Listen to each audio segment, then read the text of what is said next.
కావలసిన వర్తమానాలను జ్ఞానం చేకూర్చిన ప్రతి బిడ్డ పట్ల జీవితంలో వాటి విని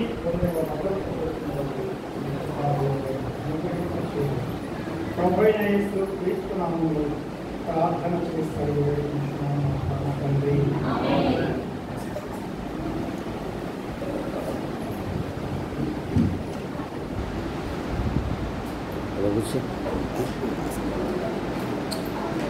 ఇది ఊరికి పట్టుకునేది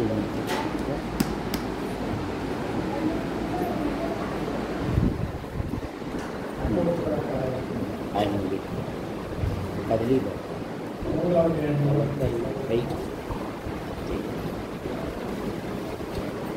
కౌలు 3 గంటల ప్రార్థన కాలంలో దేవాలయంలో దృష్టి వెళ్తుండగా పుట్టినట్టు మొదలుకొని పుట్టువారి ఒక మనుషులు దోచుకోబడుతుంది. వారు దేవాలయంలో తిరిగి వెళ్ళువారిని భిక్షములు పడు తమకు కఠినమైన వారిని శృంగారము దేవాలయం భావనగా నిలుస్తూ క్రీడారా పుట్టతోనే కుంటివాడైన ఒక మనుష్యుడు అని ఇక్కడ దేవుడు మనుషులు అనక పిల్లవాడు కాదు, యవనస్తుడు చాలా వయసు కలిగిన వాడే అనుకుంటారు.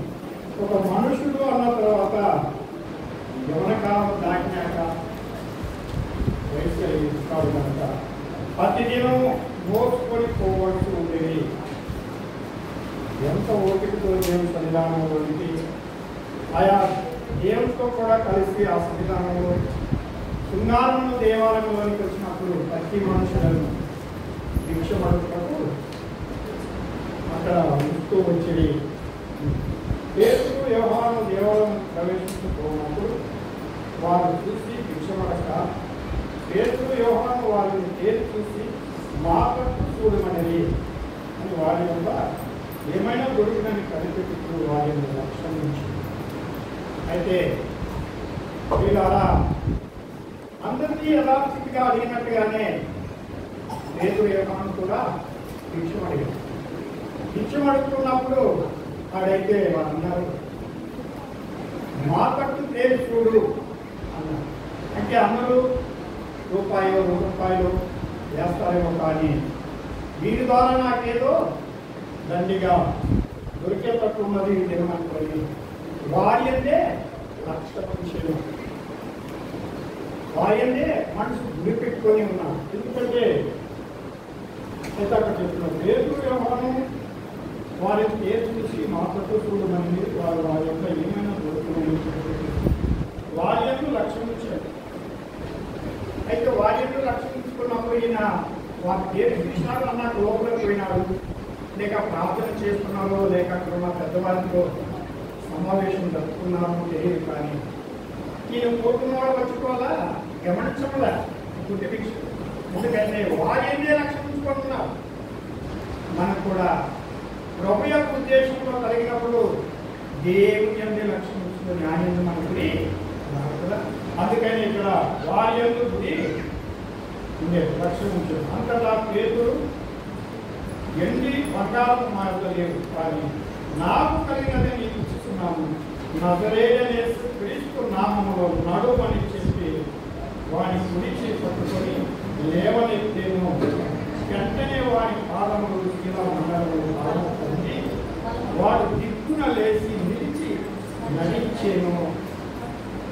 వీళ్ళారా ఇంటి లేదు, బంగారం మా యొక్క లేదయ్యా, నాకు కలిగినది నీకు ఇస్తున్నాను. అది ఏం కలిగింది? ఇంటి లేనప్పుడు బంగారం లేనప్పుడు వారి యొక్క ఏమున్నదని కలిగింది. అయితే ప్రభువైన యేసు క్రీస్తు యొక్క కృప ఆయనకు ఉన్నది. అందుకని ఆయన అన్నాడు, నాకు కలిగినదే నీకు ఇస్తున్నా. నాకేం కలిగిందంటే ప్రభు వల్ల ఆశీర్వాదం కలిగింది. ఆ ప్రార్థన వల్ల స్వస్థత నా దగ్గర ఉన్నది అనుకున్నాడు. దేవుడికి నా కృపను బట్టి అయ్యన్నాడు. ప్రభువైన యేసు క్రీస్తు నామములో నడుమని చెప్పి వాడిని కుడి చేయి పట్టుకొని లేవనగా ఆ బుద్ధితనముని వదిలేసి శీల మండలము దిగ్గున లేచి నిలిచి నడిచాడు. నిలిచి అయితే ఆ మనుషులు దేవుని యొక్క కృప వలన ఆయన యొక్క ఆశీర్వాదం వలన దేవుని యొక్క చేపట్టుకోగానే వాళ్ళు బలము పొంది దిక్కున నిలిచి నడుచుతూ గంతులేస్తూ దేవుని సూచిస్తూ వారితో కూడా దేవాలయంలోకి వెళ్ళేమో.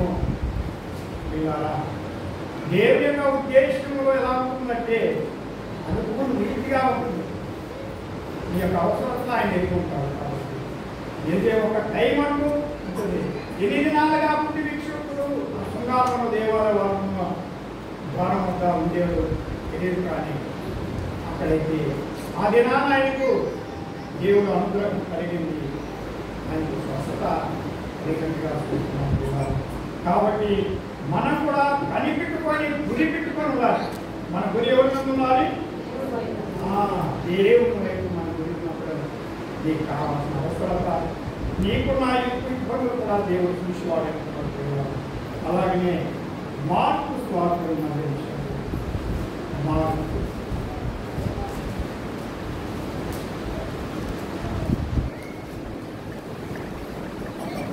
స్వార్థ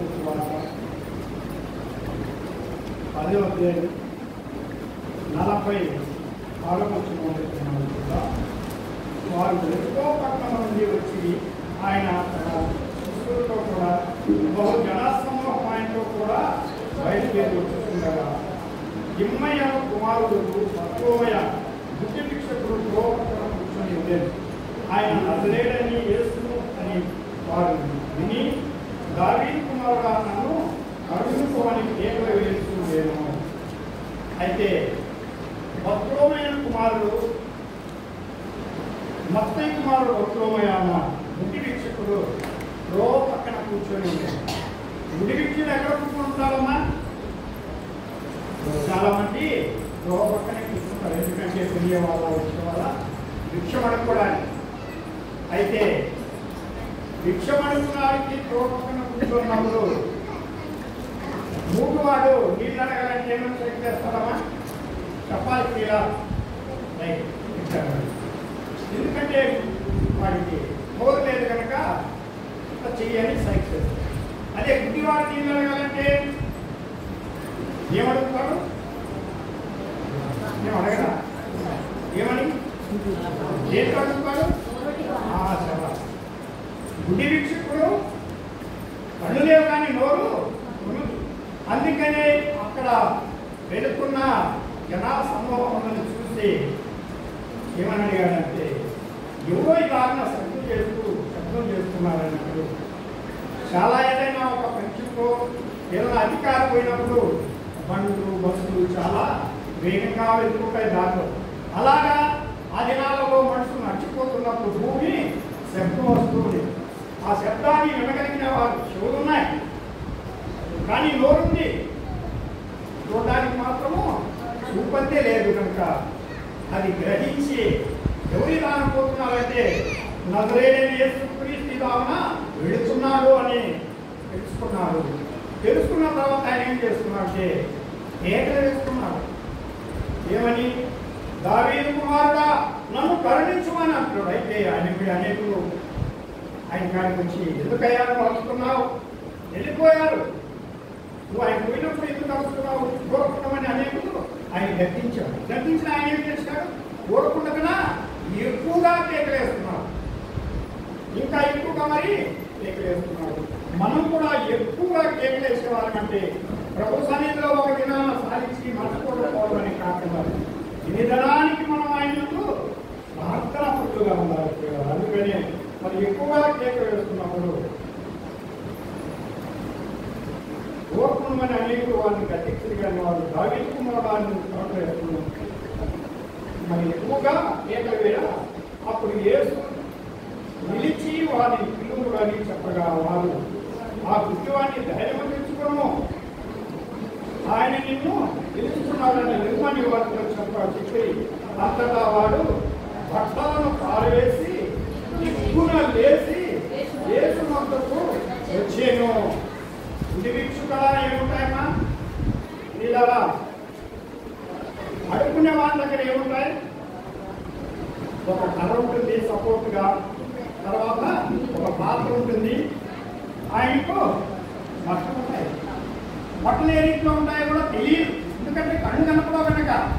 మాసిపోయినాయో తెలియదు, సిరిగిపోయిందా తెలియదు. కాబట్టి ఆయన ఏం చేశాడు, దిక్కున లేచి ఆ బట్టలను పారవేసను.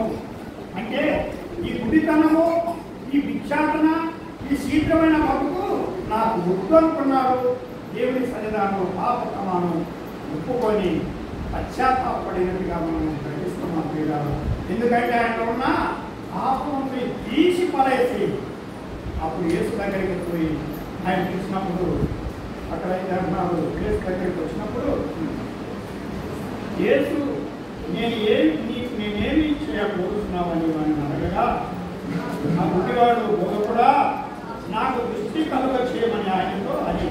అందుకు యేసు నీవు వెళ్ళుము, నీ విశ్వాసము నిన్ను స్వస్థపరిచిందని వెంటనే వారు పోవన ఆయన ఎంత స్ఫూర్తి పొందిన వాడే ఇవాళ ఆయన ఏం చేశాడు, దిక్కున లేచి బట్టల పారవేసి అయితే కాకుండా పాపము చెడుతనం విసర్జించి ఆయన దగ్గరికి పోయినప్పుడు కూడా నాకు దృష్టి కలుగు చేయమన్నప్పుడు ఆయన నీవు నీ విశ్వాసమే నిన్ను స్వస్థపరుస్తున్నప్పుడు వెంటనే వారు స్ఫూర్తి పొందిన వారిగా చూస్తున్నాం ప్రభువా.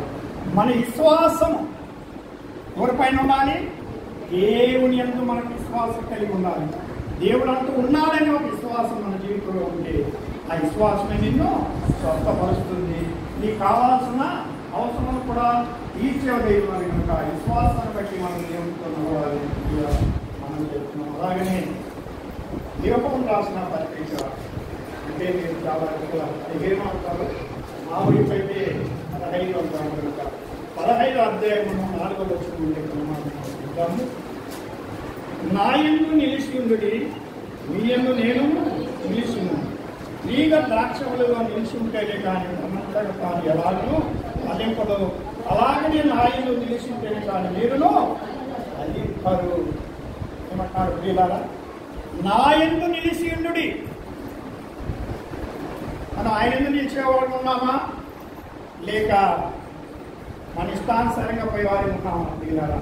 మనం ఆయన యందు నిలిచేవారిగా ఉండాలి. ఎప్పుడైతే ఆయన మనం నిలుచుంటామో మన యందు ఆయన కూడా నిలిచి ఉంటున్నాం. అందుకే ద్రాక్షవల్లి ఈగ మరి మీరు ఉండాలి. అయితే ఏమని చెప్తాడు ఇక్కడ? ద్రాక్షవల్లి నేను, ఈగలు మీరు.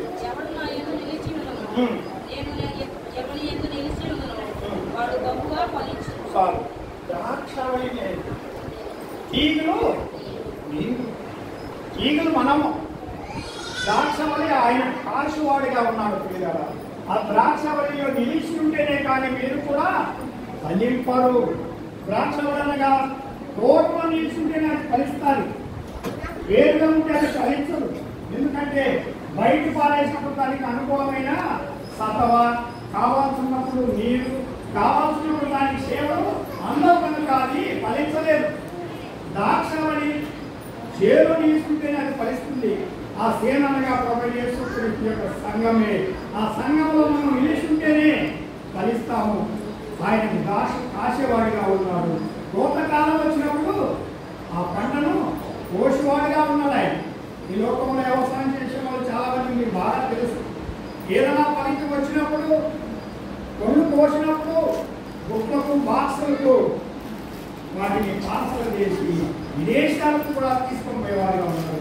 ప్రభువు యేసు క్రీస్తు మనకు కూడా ఆయన రాకడ దినాల్లో ఒక బాక్స్ గా చేసుకొని నేను పరలోక రాజ్యం చేర్చువాడే ఉన్నాడు. మన దాక్షలుగా ఆయన కాసేవాడే ఉన్నాడు. మనం తీగ వలె మెలేసుకుంటూ సంఘంలో కానీ సంఘ బాధ్యతలు కానీ మెలేసుకొని మనం జీవిస్తూ ఉంటే ఆయన కాసేవాడే ఉన్నాడు. మన దేవుని యొక్క సన్నిధానంలో, ఆయన సన్నిధానంలో మనము ద్రాక్ష వలె తీగ నిలిచి ఉంటేనే కానీ అది వేరుగా ఉంటే మనం అలెన్సలేమో అంటున్నాడు ప్రియులారా. అలాగనే చివరిగా ఒక మాట తీసుకుంది. ఆదికాండము 5వ అధ్యాయం మరించండి. 5వ అధ్యాయం